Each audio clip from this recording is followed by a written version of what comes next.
Hello বন্ধুরা, welcome back to my channel Souvik pigeon. তো বন্ধুরা, তোমরা এতদিন ভাবছিলে যে ভিডিও দিচ্ছি না কেন, ভিডিও আসছে না কেন। তার একটা কারণ আছে।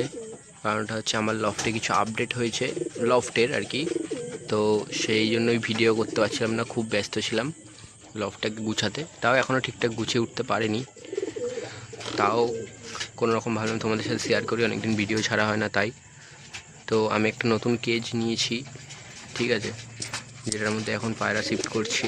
এই খাঁচাটা তো তোমরা দেখেইছিলে, এটা তো আগে পাঠা পায়রাগুলো রাখতাম, কিন্তু এখন পাঠা পায়রাগুলোর জন্য একটা নতুন লফট করেছি। তো ওটাই তোমাদের সাথে আজকে শেয়ার করব। তো চলো তোমাদেরকে দেখাই। ওরা এই যে হচ্ছে আমার নতুন লফটটা, এই যে দেখতে পাচ্ছ দাঁড়টা দেখায়, এই যে দাঁড়টা দেখতে পাচ্ছ, ঠিক তার নিচেই লফটটা সেট করেছি। লফটটা কেমন হয়েছে তোমরা একটু কমেন্ট করে বলো। এখনও ঠিকঠাক করে দাঁড়গুলো সেটিং করতে পারিনি, কয়েকটা দাঁড় হয়েছে, পয়সা করি তো ব্যাপার আছে, আর পায়রাও আমার কম, তো এখন অতটা ইমার্জেন্সি নেই দাঁড়ের, তাই। তো ওইদিকে একটা, ওইদিকে নরের ঘর, এইটা হচ্ছে মাদির ঘর।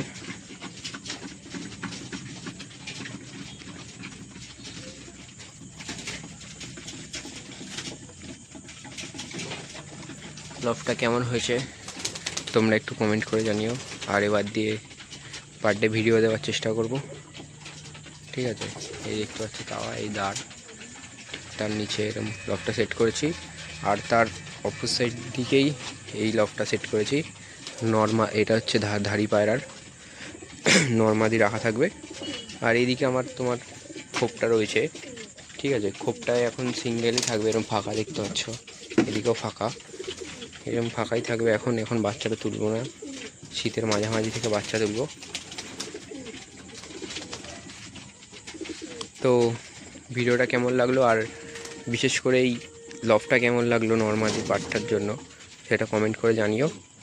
তো দেখা হচ্ছে নতুন কোনো ভিডিওতে। আজকে ভিডিওটা এতটাই। ভিডিওটা ভালো লাগলে like, comment, share and subscribe করে দিও। দেখা হচ্ছে নতুন কোনো ভিডিওতে। চলো, টাটা।